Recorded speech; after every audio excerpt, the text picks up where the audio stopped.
আজকে হচ্ছে একটা ভর্তার রেসিপি শেয়ার করব, সাথে হচ্ছে আরও 2টা রান্না। এই রান্নাটা মূলত হচ্ছে আমার শাশুড়ির কাছ থেকে শেখা।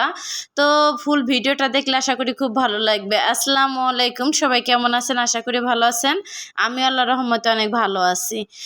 এখানে হচ্ছে কাঁচকলা কাঁচকলার আর কি খোসা কুচি কুচি করে এভাবে কেটে মিডিয়াম সাইজের 2টা পেঁয়াজ এবং 4-5 কোয়া ইন্ডিয়ান আর কি রসুন ছিল, সেইটাই দিছি আমি।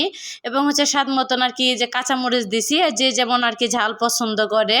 তো ওই চুলায় দেখা যায় সেদ্ধ করার জন্য বসিয়ে দিছি। আর এইখানে আমি আর কি কালিজিরাটা ভেজে তো সুন্দর করে কিন্তু আমি বেটেও নিছি। আর এখানে কাঁচকলার আর কি খোসাটা আমি এখন সুন্দর করে আর কি বেটে নেব। তার সাথে পেঁয়াজ মরিচ রসুনও আছে, সুন্দর করে আমি বেটে। আর তো কালিজিরার সাথে সুন্দর করে আমি মেখে নেব এখন।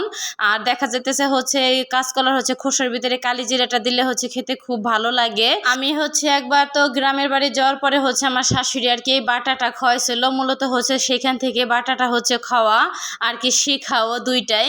আর তো আমার শ্বশুরবাড়ির মানুষ কিন্তু প্রচুর পরিমাণে বাটা ভর্তা অনেক পছন্দ করে, তারপর শাকটা অনেক পছন্দ করে। আর রসুনটা সুন্দরভাবে আর কি ফোড়ন দিয়ে তারপরে সেই আর কি বাটাটা দিয়ে দিলাম। আর এখানে যতক্ষণ আর কি পানিটা আর কি না শুকাবে ততক্ষণ পর্যন্ত নেড়ে চেড়ে আর কি সুন্দরভাবে আর কি আমি ভাজতে থাকবো। আর যখন আর কি একটা আঠালো ভাব চলে আসবে, তেলটা আর কি বেরিয়ে আসবে, তখন আর কি আর কি নামিয়ে ফেলবো। আর আমার ভর্তাটা কিন্তু একদমই আর কি রেডি। বাটা ভর্তা যেটাই বলুন না কেন, খেতে কিন্তু অসাধারণ মজা। তো কে কে ভাবে এই বাটাটা খাইছেন অবশ্যই কমেন্ট করে জানাবেন। আর যারা খান না অবশ্যই একবার হলেও ট্রাই করবেন, অনেক অনেক ভালো লাগবে।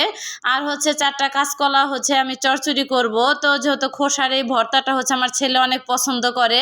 কিছুদিন আগে একবার তো কাঁচকলা আনছে, আনার পর খোসা আর কি এভাবে ভর্তা করতে বলছে। তো আমি ভর্তা করি নেই, বেচারা অনেক রাগ করছে। তাই ভাবলাম আজকে বানিয়েই ফেলি। আমার ছেলে দেখা যায় এতটা খুশি হয়েছে যে আম্মু তুমি আজকে কাঁচকলা চোচার আর কি ভর্তাটা বানাইতেছো। আর এখানে তো আর কি কাঁচকলা চচ্চড়িটা কিন্তু কথা বলতে বলতে কিন্তু রান্না হয়ে গেল।